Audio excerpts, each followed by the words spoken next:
राधा रानी की तुलना हरियाणा की डांसर सपना चौधरी से की जाती है। राधे बीमारी आ कहां से गई? वस्तुतः मेरा मानना यह कि राधा नाम की महिला कोई थी ही नहीं। ये तो राधा नाम की महिला एक बहुत बड़ी डांसर हुई। जैसे आजकल सपना चौधरी का नाम आप लोग सभी जानते हैं। वैसे तो इस धूर्त भागवतकार ने भगवान कृष्ण को कलंकित करने में कोई कोर कसर नहीं छोड़ी। भागवत बनाने वाले, तू अपनी माँ के गर्भ में ही मर गया होता तो अच्छा होता, और यदि अपने माँ के गर्भ में नहीं मर पाया तो जन्म लेते मर जाता तब भी अच्छा होता। तू इस धरती से समाप्त हो जाता तो बहुत सनातन धर्म का उपकार हो गया हो। लेकिन आज कोई भी भागवत कथा बिना राधा के होती नहीं है। राधिका गौरी से, ब्रज की छोरी से, मैया करा दे मेरो ब्याह, सत्यानाश कर दिया। इन जो ये हमारे धर्मगुरु हैं, सारे के सारे भांड है। ये भांड जैसे इस समय सपना चौधरी है, वैसे ही उस समय की एक डांसर थी जिसका नाम राधा था। तो बड़े बड़े राजा महाराजा डांस करवाया करते थे उससे।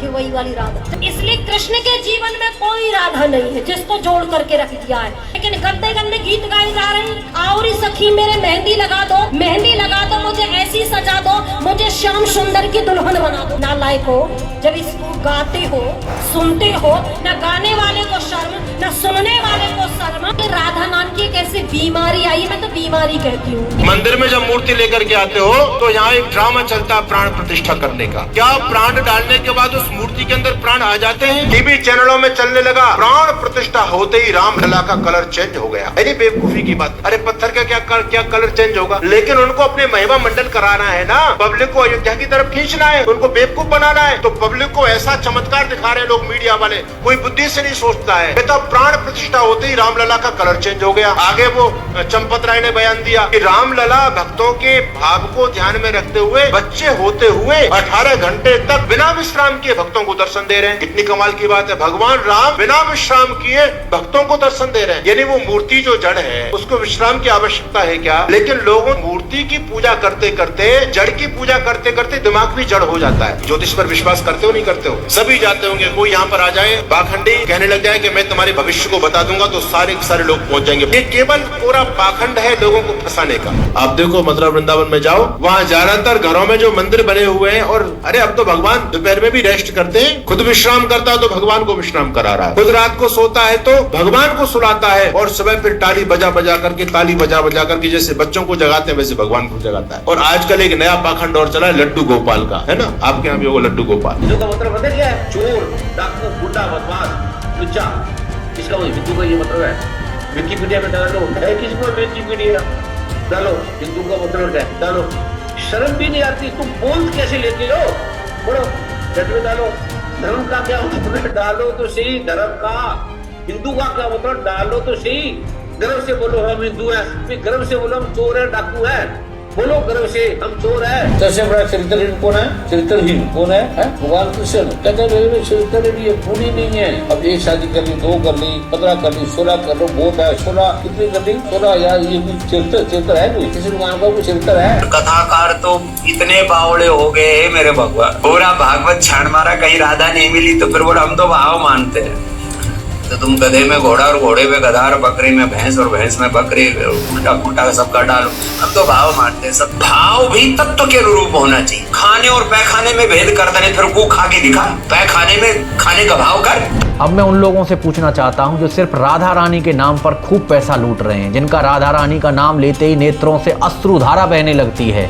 क्या वो ये सब देखते नहीं है? कहाँ है वो वृंदावन के धर्म योद्धा जो अपने आप को धर्म का रक्षक बताते हैं, अपने आप को सनातन धर्म के सबसे बड़े ठेकेदार बनते हैं? क्यों नहीं बोल रहे? सैकड़ों वीडियो हैं। यदि आप राधा रानी को अपनी इष्ट मानते हैं, पूज्य मानते हैं, उनको अपनी आराध्य मानते हैं, तो आपको भी अपनी प्रतिक्रिया जरूर देनी है। क्या हम अपने देवी देवताओं का जो अपमान करेगा उसका विरोध नहीं कर सकते? मैं आपके सामने विरोध कर रहा हूँ क्योंकि मैं राधा रानी को अपना इष्ट मानता हूँ। मुझको इस बात से कोई फर्क नहीं पड़ता कि इस वीडियो को कौन देखेगा, लेकिन मुझको इस बात से जरूर फर्क पड़ता है कि कोई हमारे आराध्य के साथ, इष्ट के साथ अभद्रता करे तो हम उसके लिए किसी भी हद तक जा सकते हैं। हम मौन नहीं बैठ सकते। कैसे लोग हैं जो ऐसे धूर्तों को सुनते हैं, और आश्चर्य कोई ऐसे लोगों का विरोध नहीं करता।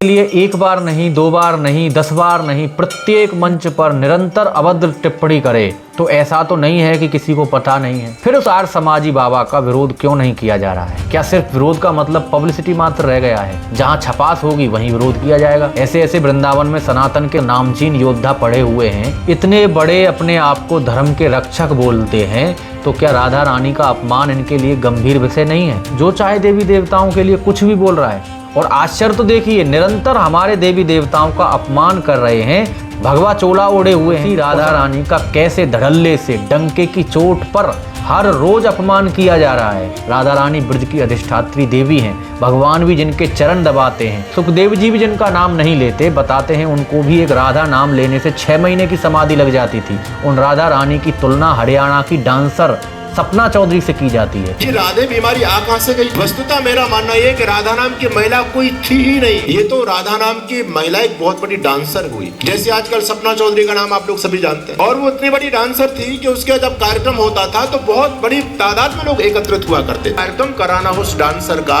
तो कम से कम 9 मन तेल चाहिए होता था। इसलिए कहावत चली समाज में, न 9 मन तेल होगा न राधा नाचेगी। उस राधा के नाम से उन्होंने भगवान कृष्ण को बदनाम करने के लिए एक नई कल्पना की मन के अंदर, और राधा को भगवान कृष्ण के बगल में आकर के बिठा दिया। पहले आप भगवान कृष्ण के मंदिर आप देखेंगे तो कहीं पर भी भगवान कृष्ण के मंदिरों में राधा नाम की कोई मूर्ति नहीं है, राधा कुछ है ही नहीं। तो जब राधा का कोई कार्यक्रम कराना उस डांसर का तो कम से कम 9 मन तेल चाहिए होता था। इसलिए कहावत चली समाज में, न 9 मन तेल होगा न राधा नाचेगी। उस राधा के नाम से उन्होंने भगवान कृष्ण को बदनाम करने के लिए एक नई कल्पना की मन के अंदर, और राधा को भगवान कृष्ण के बगल में आकर के बिठा दिया। पहले आप भगवान कृष्ण के मंदिर आप देखेंगे तो कहीं पर भी भगवान कृष्ण के मंदिरों में राधा नाम की कोई मूर्ति नहीं है, राधा कुछ है ही नहीं। उन राधा रानी को एक नाचने वाली बताया जाता है। उन राधा रानी के नाम का उदाहरण पाखाना से दिया जाता है। एक बाबा रामदेव हैं, यह तो स्वयंभू हैं, यह तो कुछ भी बोलते सभी वेद की ऋचाएं बन जाती हैं। इनका विरोध करने की किसी में हिम्मत नहीं है, क्योंकि जिस भी कथा वक्ता ने, धर्माचार्य ने,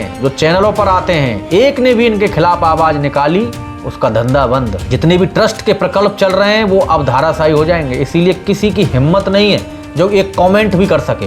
रामदेव बाबा को जबरदस्ती टांग अड़ाने की आदत है, कभी ब्राह्मणों पर तो कभी ज्योतिषियों पर। ये भी राधा जी के विषय में लोगों से पूछते हैं कि कृष्ण की पत्नी राधा थी या रुक्मणी। बोलते हैं रुक्मणी थी, लेकिन तुम्हारे न बच्चे को पता है न तुमको पता है। और कथाकार तो बावले हो चुके हैं, पूरा भागवत छान मारा, कहीं राधा नहीं मिली तो बोले हम तो भाव मानते हैं। अब यह एक उदाहरण देते हैं और लोगों को समझाते हैं। उनका उदाहरण सुनिए। यह कहते हैं तुम गधे में घोड़ा, घोड़े में गधा मानते हो, भाव भी तत्व के रूप में होना चाहिए। खाने और पैखाने में भाव कर, फिर गू खाकर दिखा। श्रद्धा भी विवेकपूर्ण होनी चाहिए, अंधश्रद्धा और अंधभक्ति नहीं होनी चाहिए। यह रामदेव बाबा जी बोल रहे हैं।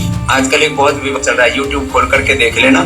कृष्ण की पत्नी राधा थी या रुक्मणी? बोलो तुम बताओ। रुक्मणी थी, लेकिन तुम्हारे ना बच्चों को पता न तुमको कतर। कथाकार तो इतने बावड़े हो गए मेरे भगवान, पूरा भागवत छान मारा, कहीं राधा नहीं मिली तो फिर बोला हम तो भाव मानते हैं। तो तुम गधे में घोड़ा और घोड़े में गधा और बकरी में भैंस और भैंस में बकरी, उल्टा पुल्टा सबका डालो। हम तो भाव मानते हैं। सब भाव भी तत्व के अनुरूप होना चाहिए। खाने और पैखाने में भेद करता नहीं, फिर गू खा के दिखा। पैखाने में खाने का भाव कर, तत्व के आधार पर भाव होना चाहिए। इसको कहते हैं श्रद्धा भी विवेक पूर्वक होनी चाहिए, भक्ति भी विवेक पूर्वक होनी चाहिए, अंधश्रद्धा और अंधभक्ति भी नहीं। मैं रामदेव बाबा को पूछना चाहता हूं कि यदि आपको राधा नाम से इतनी ही दिक्कत है तो जो तुम्हारे धार्मिक चैनल हैं, करोड़ों रुपए इन राधा नाम के बोलने वालों से छाप रहे हो, उन चैनलों पर रात दिन राधा राधा ही तो होता है। उसी नाम के कारण वह चल रहे हैं। वहां से राधा राधा कहने वाले सभी को बंद करवा दो। पहले आप ही इसकी शुरुआत करो। जितना पाखंड का नंगा नाच चल रहा है, जो बड़े से बड़े पाखंडी हैं, भिखारी हैं, वह इन्हीं चैनलों के द्वारा तो पाखंड को बढ़ावा दे रहे हैं। यही रामदेव बाबा उस बाबा जी का जो रात दिन राधा जी का अपने हर मंच पर अपमान करता है, अभद्र बोलता है, उसकी पीठ थपथपा रहे हैं। आप वीडियो देखिए। सच्चिदानंद एक तो भगवान है और मारो सच्चिदानंद तो अठे ही है। बहुत तेजस्वी सन्यासी है हमारे। एक बार जोरदार अभिनंदन हमारे सच्चिदानंद। इनके विषय में कोई एक शब्द नहीं निकाल सकता, खासकर जो कथा वक्ता हैं और टीवी चैनलों पर आते हैं, जिनकी दुकानदारी भीख मांगने से चलती है। भागवत महापुराण को झूठा बताया जाता है, ब्रह्म वैवर्तक पुराण को झूठा बताया जाता है, कथावाचकों को भांड बोल रहे हैं। श्रीमद् भागवत महापुराण जो महर्षि वेद व्यास जी द्वारा रचित है, उन महर्षि वेदव्यास को यह गर्भ में ही मर जाने की बात कहता है, क्योंकि उन्होंने भागवत महापुराण लिखा। एक पुराण ऐसा है जिसकी समाज में बड़ी व्याप्ति हो रही है, जगह जगह जिसके नाम से बड़ी बड़ी कथाएं होती हैं, जिस पुराण का नाम है श्रीमद् भागवत महापुराण। वैसे तो इस धूर्त भागवतकार ने भगवान कृष्ण को कलंकित करने में कोई कोर कसर नहीं छोड़ी। भागवत बनाने वाले, तू अपनी माँ के गर्भ में ही मर गया होता तो अच्छा होता, और यदि अपने माँ के गर्भ में नहीं मर पाया तो जन्म लेते मर जाता तब भी अच्छा होता। तू इस धरती से समाप्त हो जाता तो बहुत सनातन धर्म का उपकार हो गया होता, क्योंकि तूने हमारे महापुरुष भगवान कृष्ण को जितना कलंकित किया है। वैसे तो इस भागवत बनाने वाले बोपदेव ने भगवान कृष्ण को बदनाम करने में कोई कमी नहीं छोड़ी है, लेकिन हैरानी की बात यह कि पूरी भागवत में कहीं पर भी राधा नाम की कोई चर्चा नहीं। तो मुसलमान लोगों ने ब्रह्म वैवर्त पुराण लिखवाया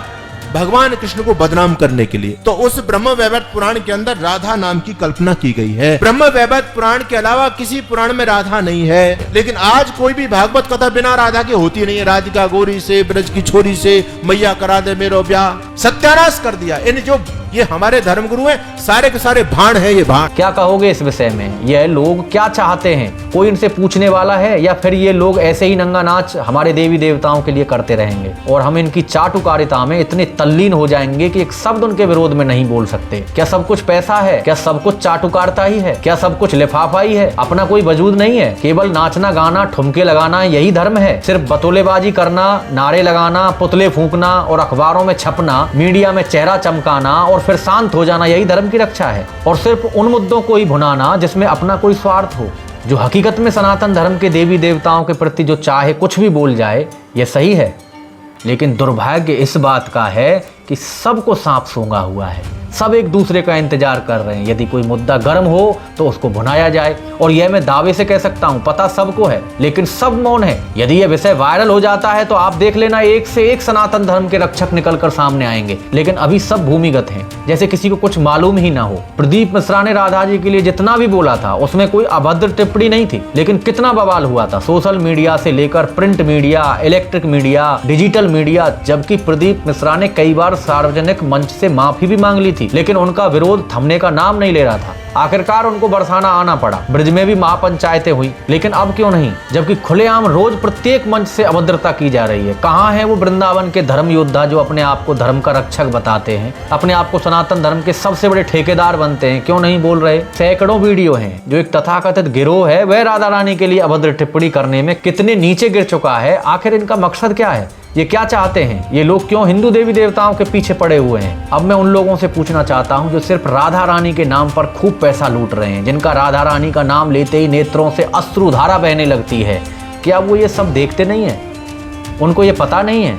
तो फिर क्या उनका जमीर मर चुका है? क्या उनका कोई अस्तित्व नहीं है? या फिर वह किसी लोभ के वशीभूत होकर मौन है? कहीं उनको कोई भय तो नहीं? या फिर वह इन सब विषयों से सहमत हो गए? क्या कारण हो सकता है? यदि आप राधा रानी को अपनी इष्ट मानते हैं, पूज्य मानते हैं, उनको अपनी आराध्य मानते हैं, तो आपको भी अपनी प्रतिक्रिया जरूर देनी है। क्या हम अपने देवी देवताओं का जो अपमान करेगा उसका विरोध नहीं कर सकते? मैं आपके सामने विरोध कर रहा हूं क्योंकि मैं राधा रानी को अपना इष्ट मानता हूं, तो मैं यह वीडियो बना रहा हूं। मुझको इस बात से कोई फर्क नहीं पड़ता कि इस वीडियो को कौन देखेगा, लेकिन मुझको इस बात से जरूर फर्क पड़ता है कि कोई हमारे आराध्य के साथ, इष्ट के साथ अभद्रता करे तो हम उसके लिए किसी भी हद तक जा सकते हैं। हम मौन नहीं बैठ सकते। कैसे लोग हैं जो ऐसे धूर्तों को सुनते हैं, और आश्चर्य कोई ऐसे लोगों का विरोध नहीं करता। यह आर्य समाजी बाबा कितने दिन से प्रत्येक मंच पर राधा रानी का ही अपमान कर रहा है। इसका मकसद, इसका उद्देश्य सिर्फ राधा रानी के लिए अभद्र टिप्पणी करना है। आपने वीडियो सुना, इस प्रकार के वीडियो सैकड़ों की संख्या में सोशल मीडिया पर पड़े हैं, लेकिन कोई बोलने वाला नहीं है, कोई इसका विरोध तक करने वाला नहीं है। अनिरुद्धाचार्य बिग बॉस में क्यों गए, इस पर लोग पुतला फूकेंगे। अभिनव अरोड़ा स्क्रिप्टेड वीडियो बनाता है, उसको स्वामी रामभद्राचार्य जी ने नीचे उतार दिया। जया किशोरी ने कौन सा बैग खरीदा है, उसकी कीमत कितनी है, इस पर ज्ञानियों की लाइन लगी हुई है। आखिरकार ब्रज की अधिष्ठात्री देवी राधा रानी से इस आर्य समाजी बाबा को क्या दिक्कत है? यह क्यों इतना अभद्र राधा जी के लिए बोल रहा है? राम मंदिर के लिए यह अभद्र बोलता है, मूर्ति पूजा को तो ये लोग पाखंड बताते ही हैं, ज्योतिषी इसके लिए ढोंगी हैं, कथावाचकों को यह भांड बोलता है, मूर्ति प्राण प्रतिष्ठा इसको पाखंड लगती है। अयोध्या में भगवान राम जी की प्राण प्रतिष्ठा के बाद छवि बदल गई, इससे भी इसको दिक्कत है। भजन संध्या, जागरण, भंडारा, भागवत कथा, शोभा यात्रा, धार्मिक उत्सव, इन सब से भी इसको दिक्कत है। मंदिर में जब मूर्ति लेकर के आते हो तो यहाँ एक ड्रामा चलता है प्राण प्रतिष्ठा करने का। क्या प्राण डालने के बाद उस मूर्ति के अंदर प्राण आ जाते हैं? तो याद रखना, इस धर्म के नाम पर बहुत बड़ा पाखंड समाज में चल रहा है। टीवी चैनलों में चलने लगा, प्राण प्रतिष्ठा होते ही रामलला का कलर चेंज हो गया। अरे बेवकूफी की बात, अरे पत्थर का क्या कलर चेंज होगा? लेकिन उनको अपने महिमा मंडल कराना है ना, पब्लिक को अयोध्या की तरफ खींचना है, उनको बेवकूफ बनाना है। तो पब्लिक को ऐसा चमत्कार दिखा रहे हैं लोग, मीडिया वाले, कोई बुद्धि से नहीं सोचता है। तो प्राण प्रतिष्ठा होते ही रामलला का कलर चेंज हो गया। आगे वो चंपत राय ने बयान दिया कि रामलला भक्तों के भाव को ध्यान में रखते हुए बच्चे होते हुए 18 घंटे तक बिना विश्राम किए भक्तों को दर्शन दे रहे हैं। कितनी कमाल की बात है, भगवान राम बिना विश्राम किए भक्तों को दर्शन दे रहे हैं। यानी वो मूर्ति जो जड़ है उसको विश्राम की आवश्यकता है क्या? लेकिन लोगों मूर्ति की पूजा करते करते, जड़ की पूजा करते करते दिमाग भी जड़ हो जाता है। ज्योतिष पर विश्वास करते हो नहीं करते हो? सभी जाते होंगे, कोई यहाँ पर आ जाए पाखंडी कहने लग जाए कि मैं तुम्हारे भविष्य को बता दूंगा, तो सारे लोग पहुंच जाएंगे। ये केवल पूरा पाखंड है लोगों को फंसाने का। आप देखो मथुरा वृंदावन में जाओ, वहाँ ज्यादातर घरों में जो मंदिर बने हुए हैं, और अरे अब तो भगवान दोपहर में भी रेस्ट करते हैं, खुद विश्राम करता है तो भगवान को विश्राम करा रहा है, खुद रात को सोता है तो भगवान को सुलाता है, और सुबह फिर ताली बजा बजा करके जैसे बच्चों को जगाते हैं वैसे भगवान को जगाता है। और आजकल एक नया पाखंड और चला है लड्डू गोपाल का, है ना? आपके यहाँ भी होगा लड्डू गोपाल। हिंदू का पैसा कहाँ? शोभा यात्रा निकालने में, जगराता कराने में, मंदिर पर छत्र चढ़ाने में, भंडारा कर देने में, यहाँ पर हिंदू का पैसा खर्च होता है। बेटी की शादी में हिंदू का पैसा खर्च होता है।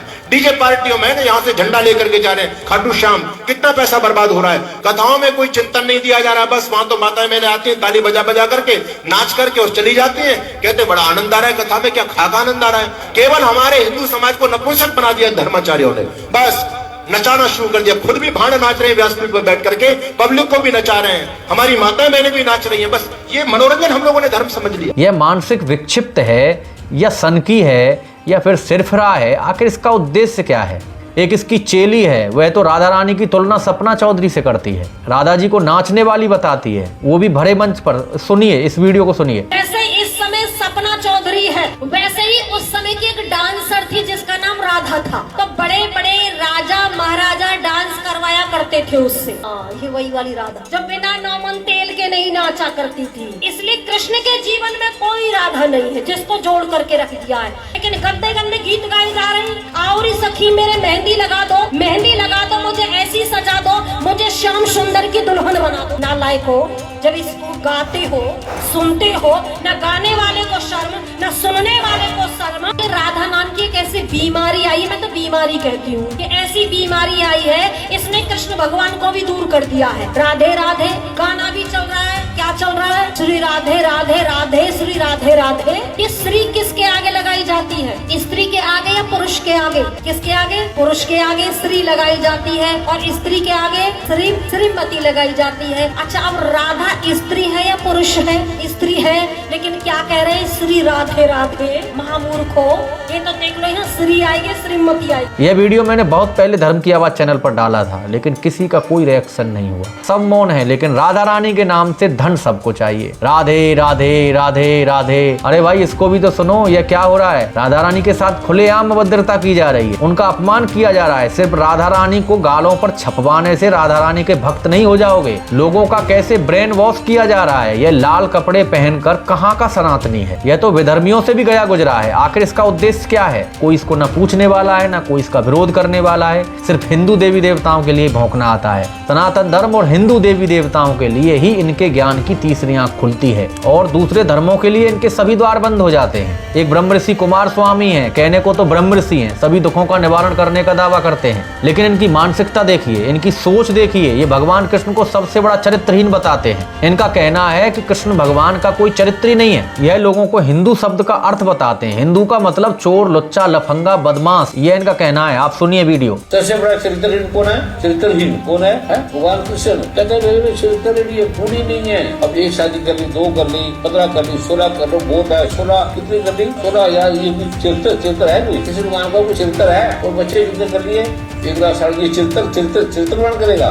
कोई कर सकता है? 16,000 शादी, 16,000 से 100 बच्चे पैदा कर सकता है? वो काम वासना बिल्कुल ही नहीं है। किसी मकान में काम आश्रम बिल्कुल नहीं है। 16,000 रण से रोज भोग करते गए और एक रात रुपए नीचे 60,000। हम जो हिंदू कहता है हिंदू नहीं है। हिंदू का मतलब पता क्या है? चोर, डाकू, गुंडा, बदमाश, लुच्चा। इसका हिंदू का ये मतलब है। विकिपीडिया में डालो, है किसी को विकिपीडिया डालो, हिंदू का मतलब क्या है? डालो, शर्म भी नहीं आती, तुम बोल कैसे लेते हो? बोलो जट में डालो, धर्म का क्या मतलब डालो तो सही, धर्म का, हिंदू का क्या मतलब डालो तो सही। गर्व से बोलो हम हिंदू हैं, फिर गर्व से बोलो हम चोर है, डाकू है। बोलो गर्व से हम चोर है, बोलो हम डाकू है। मामला थोड़ा सा बढ़ा तो माफी मांग ली, बात खत्म। गाल पर थप्पड़ मारो, सॉरी बोल दो, फिर थप्पड़ मार दो, फिर सॉरी बोल दो। ये ट्रेंड चल रहा है। माफी मांगने से यह तो सिद्ध होता है कि तुम गलत थे, तुमने गलती की है। जो भी इस प्रकार के लोग हैं जो पहले सनातन धर्म के ऊपर अनर्गल टीका टिप्पणी करते हैं, हिंदू देवी देवताओं के प्रति अभद्र बोलते हैं, वो चाहे कुमार स्वामी हो, प्रदीप मिश्रा हो, मुरारी बापू हो या पाखंडी इंद्रदेव हो, जो रात दिन हिंदू देवी देवताओं पर अभद्र टिप्पणी करते हैं, कभी शंकर भगवान पर, कभी राम जी पर, कभी सीता जी पर, कभी भगवान गणेश पर, ये सब के सब अपराधी हैं। और इन्होंने माफी मांगकर यह तो सिद्ध कर दिया है कि हमने अपराध किया है, हम दोषी हैं। इसीलिए तो ये सभी धर्मप्राण जनता के सामने सार्वजनिक तौर पर माफी मांगते हैं। लेकिन इसके बाद भी आश्चर्य, जो इनके खिलाफ कुछ बोलता है उल्टा उसके ऊपर FIR करते हैं, क्योंकि इनके कुकृत्यों के खिलाफ जो भी बोलेगा वह इनको बिल्कुल भी बर्दाश्त नहीं है। अपने गुर्गों से धमकियां दिलाते हैं, हर वह नीति अपनाते हैं जिससे लोगों के सामने इनका असली चेहरा ना आ पाए। देश में क्या जंगल राज है? कानून नाम की कोई चीज नहीं है।